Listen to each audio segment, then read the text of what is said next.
সীতাকুণ্ড ঘুরতে পাবে সে পুরো বাংলাদেশ ঘোরার স্বাদ পাবে। এই সীতাকুণ্ডতে কি নেই? পাহাড়, ঝর্ণা, সমুদ্র, লেক, ঐতিহাসিক স্থান, এই সবকিছুর দেখা পাবেন একটি মাত্র উপজেলা, যার নাম সীতাকুণ্ড। আর একমাত্র সীতাকুণ্ডই এমন এক জায়গা যেখান থেকে আপনি পাহাড়, ঝর্ণা, সমুদ্র সবকিছুই সবচেয়ে কম খরচে ঘুরে দেখতে পাবেন। তো চলুন আজকের এই ভিডিওটাতে সীতাকুণ্ডের আশেপাশের চমৎকার 15টি জায়গা সম্পর্কে জেনে নিব। সেই সঙ্গে আপনাদেরকে জানানোর চেষ্টা করব এই জায়গাগুলোতে কিভাবে যাবেন, কত টাকাই বা লাগতে পারে, এরকম বিস্তারিত তথ্যগুলো। ফিরছি ছোট্ট একটা ইন্ট্রো পর। আর এই সুযোগে আপনারা ভিডিওটাতে একটা লাইক দিয়ে চ্যানেলটা সাবস্ক্রাইব করে সাথেই থাকতে পারেন। আজকের এই ভিডিওটাতে শুধুমাত্র সীতাকুণ্ড না, বরং মিরসরাই থেকে শুরু করে সীতাকুণ্ড হয়ে ভাটিয়ারি পর্যন্ত 15টিরও বেশি জায়গা সম্পর্কে জানাবো। ভিডিওটা দেখার পরে আপনিও যদি এই জায়গাগুলোর মধ্যেকার যে কোনো একটা জায়গায় যেতে চান, তাহলে ঢাকা থেকে আসুন আপনি বা চট্টগ্রাম থেকে আসুন, আপনি গাড়ির সুপারভাইজারকে আগে থেকেই বলে রাখবেন যে আপনি কোন জায়গাটায় নামবেন। মানে ভিডিওতে দেখানো আজকের এই জায়গাগুলো সবগুলোই ঢাকা চট্টগ্রাম মহাসড়কের ডানে বামে একদম কাছে অবস্থিত। জাস্ট বাসে থেকে নামার পরে একটা সিএনজি রিজার্ভ করেই আপনি সেখানে চলে যেতে পারবেন। তো চলুন এক এক করে সবগুলো জায়গা সম্পর্কে জেনে নিই। ঢাকা থেকে চট্টগ্রামে আসার পথে প্রথমে যে জায়গাটা পড়বে সেটা হচ্ছে মেলখুম গিরিপথ বা মেলখুম ট্রেইল। এই ট্রেইলটি এখন পর্যন্ত মিরসরাই সীতাকুণ্ড রেঞ্জে যতগুলো ঝিরি রয়েছে তাদের মধ্যে সবচেয়ে পরিষ্কার পরিচ্ছন্ন একটি ঝিরিপথ। এই ঝিরিপথের দুপাশে খাড়া পাহাড়ের সৌন্দর্য অনেকটা বান্দরবানের দেবতা খুমের মতো। এই অদ্ভুত সুন্দর জায়গাটাতে যেতে হলে আপনাকে ঢাকা চট্টগ্রাম মহাসড়কের বারোয়ার হাট সংলগ্ন সোনাপাহাড় বাজারে নামতে হবে এবং সেখান থেকে বাকি পথটুকু হেঁটে আপনাকে পৌঁছতে হবে। এবারে 2 নম্বরে রয়েছে মহামায়া লেক। মহামায়া লেক চট্টগ্রামের মিরসরাইয়ে অবস্থিত বাংলাদেশের অন্যতম কৃত্রিম হ্রদ। মিরসরাইয়ে দুর্গাপুর ইউনিয়নের ঠাকুরদিঘি বাজার থেকে মাত্র 2 কিলোমিটার দূরে পাহাড়ের কোলে 11 বর্গ কিলোমিটার জায়গা জুড়ে এই অপার্থিব সুন্দর লেকটি গড়ে উঠেছে। চাইলে এই অপার্থিব সুন্দর লেক আর পাহাড়ে আবৃত জায়গাটার মাঝে একটা রাত ক্যাম্পিং করে কাটিয়ে দিতে পারবেন, সেই সুব্যবস্থাও এখানে রয়েছে। মহামায়া লেকের অদূরেই রয়েছে বোয়ালিয়া ট্রেল, যেখানে বেশ কয়েকটি ঝর্ণার দেখা পাবেন। আর এখানে যাওয়া খুবই সহজ। মিরসরাই বাজারে নামার পর স্থানীয় 2-1জনকে জিজ্ঞাসা করলেই তারা আপনাকে সেখানে যাওয়ার রাস্তা দেখিয়ে দিবে। বোয়ালিয়া ট্রেলের পরে এবার 4 নম্বরে রয়েছে খোয়াছড়া ঝর্ণা। আপনারা অলরেডি হয়তোবা খোয়াছড়া ঝর্ণার নাম অনেকবার শুনেছেন, কারণ খোয়াছড়া ঝর্ণা চট্টগ্রামের সবথেকে সুন্দর এবং জনপ্রিয় একটা ঝর্ণা। এই ঝর্ণা সম্পর্কে আমার চ্যানেলে 17 মিনিটের একটা পূর্ণাঙ্গ ভিডিও রয়েছে। যদি বিস্তারিত জানার আগ্রহ থাকে তাহলে সেই ভিডিওটা দেখে আসতে পারেন। আর ওই ভিডিওটা দেখার পরে আশা করি খোয়াছড়া ঝর্ণা সম্পর্কে আপনার অনেক কিছুই জানা হয়ে যাবে। আই বাটনে ক্লিক করে ভিডিওটা দেখে আসতে পারেন। খোয়াছড়া ঝর্ণার পরে এবার 5 নম্বরে রয়েছে নাপিতাছড়া ট্রেইল। নাপিতাছড়া বেশ জনপ্রিয় এবং সবচেয়ে সুন্দর ট্রেইলগুলোর মধ্যে অন্যতম একটি। হয়তো প্রতি বছরই অনেক মানুষ এই ট্রেইলটা দেখতে চলে আসে। নাপিতাছড়া ট্রেইলে যেতে হলে আপনাকে নয়দুয়ারি বাজারে নামতে হবে এবং সেখান থেকে কিছুটা পথ সিএনজিতে করে গিয়ে বাকিটা পথ হেঁটেই আপনাকে পৌঁছতে হবে।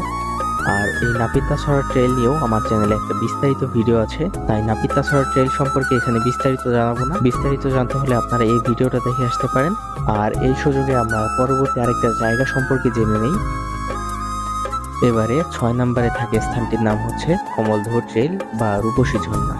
রূপসী ঝর্ণায় কিভাবে যাবেন, কত টাকাই বা লাগবে, এখানে গিয়ে কি দেখতে পাবেন, এগুলো সম্পর্কে বিস্তারিত জানতে হলে আমার এই ভিডিওটা দেখে আসতে পারেন।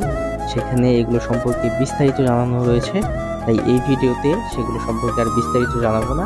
জাস্ট হালকা করে স্কিপ করে অন্য জায়গা সম্পর্কে আপনাদেরকে পরিচয় করিয়ে দিব। কমলদহ ট্রেইল বা রূপসী ঝর্ণার পর আপনারা দেখা পাবেন সহস্রধারা 2 ঝর্ণার। আপনি যদি পাহাড়ে খুব একটা ট্রেকিং করতে পারদর্শী না হন, মানে আপনার ইচ্ছা অনেক উঁচু থেকে পানি পড়বে এরকম একটা ঝর্ণা দেখবেন, তাহলে সহস্রধারা 2 ঝর্ণার বিকল্প নেই। এই ঝর্ণায় যাওয়ার পথটা খুবই সহজ। জাস্ট ঢাকা চট্টগ্রাম মহাসড়কের ছোট দরগাহাট বাজারে আপনি প্রথমে বাস থেকে নামবেন, এরপর একটা সিএনজিতে উঠে বসবেন, সিএনজি যেখানে নামিয়ে দিবে সেখান থেকে কিছুটা পথ হেঁটে হালকা করে কয়েকটা সিঁড়ি উঠলেই দেখতে পাবেন একটা লেক। জাস্ট বোটে করে লেকটা পার হলেই ঝর্ণার দেখা পাবেন আপনি। মানে এতটা সহজে এত সুন্দর একটা ঝর্ণার দেখা পাওয়া আসলে অবিশ্বাস্য একটা ব্যাপার। এই ঝর্ণা সম্পর্কেও একটা বিস্তারিত ভিডিও রয়েছে, তাই এখানে আর বিস্তারিত জানাবো না। সহস্রধারা 2 ঝর্ণার পরের স্থানটি হচ্ছে ঝরঝরি ট্রেইল।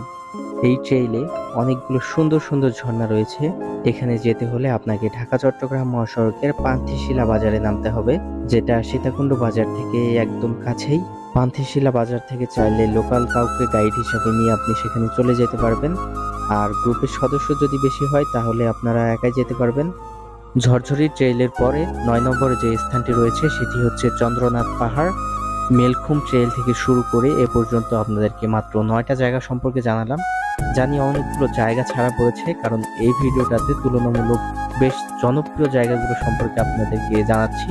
কারণ এই মিরসরাই সীতাকুণ্ডে এত পরিমাণ ঝর্ণা রয়েছে, যেগুলো সবগুলো সম্পর্কে তথ্য দেয়া মানে একটা ভিডিওতে সবগুলো ঝর্ণার নাম তুলে ধরা আসলেই অসম্ভব একটা ব্যাপার। এই যেমন খোয়াছড়া ঝর্ণার পরে কিন্তু সোনাইছড়া এবং হরিণমারা নামে আরো 2টা চমৎকার ট্রেইল ছিল, যেগুলো একটু স্কিপ করে গেছি, কারণ এত ঝর্ণার মধ্য থেকে কোনোটাই বাদ দেওয়ার মতো না। তাই চেষ্টা করছি যতটা বেশি জায়গা সম্পর্কে আপনাদেরকে জানাতে পারি। তো এখন আমরা যে জায়গাটাতে আছি মানে চন্দ্রনাথ পাহাড়। এই পাহাড় সম্পর্কে আমার চ্যানেলে 29 মিনিটের একটা বিস্তারিত ভিডিও রয়েছে। সেই ভিডিওটা দেখলে আশা করি চন্দ্রনাথ পাহাড় সম্পর্কে আপনার কোনো প্রকার কনফিউশন থাকবে না, মানে চন্দ্রনাথ পাহাড় সম্পর্কে আপনার সবকিছু প্রায় জানা হয়ে যাবে। আর এতক্ষণ তো আমরা অনেক পাহাড়, ঝর্ণা এবং ট্রেইল সম্পর্কে জানলাম। এবার একটু সমুদ্রের দিকে যাই। এবারে 10 নম্বরে যে জায়গাটাকে রেখেছি সেটা হচ্ছে গুলিয়াখালী সমুদ্র সৈকত। ঢাকা চট্টগ্রাম মহাসড়কের এক পাশে আপনি দেখা পাবেন গাঢ় সবুজের চাদরে ঢেকে থাকা পাহাড় এবং অপর পাশে সমুদ্র।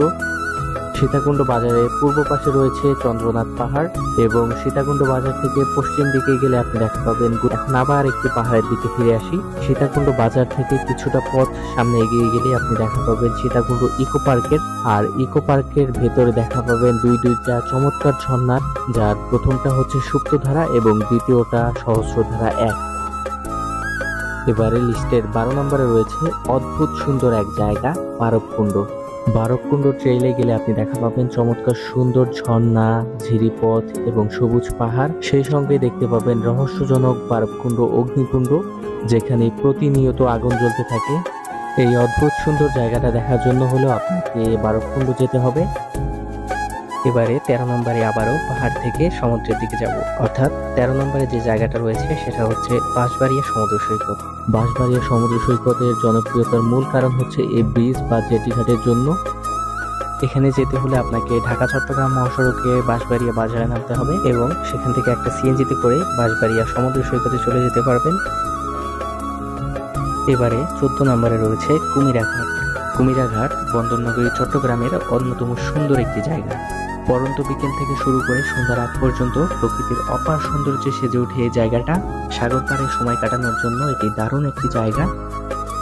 এবারে লিস্টের সর্বশেষ অর্থাৎ 15 নম্বরে যে জায়গাটা রয়েছে সেটা হচ্ছে অনিন্দ্য সুন্দর ভাটিয়ারি লেক এবং ভাটিয়ারি হাটহাজারী লিংক রোড। ভাটিয়ারি লেকটি পাহাড়ের কোলে সূর্যাস্তের সৌন্দর্য উপভোগ করার জন্য উপযুক্ত একটি জায়গা।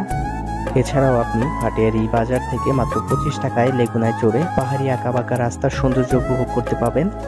এই রাস্তাটায় ভ্রমণ করলে আপনি দেখতে পাবেন চমৎকার সুন্দর ভাটিয়ারি লেক, সেই সাথে ভাটিয়ারি গলফ ক্লাব, এছাড়াও অনেকগুলো জায়গা আছে।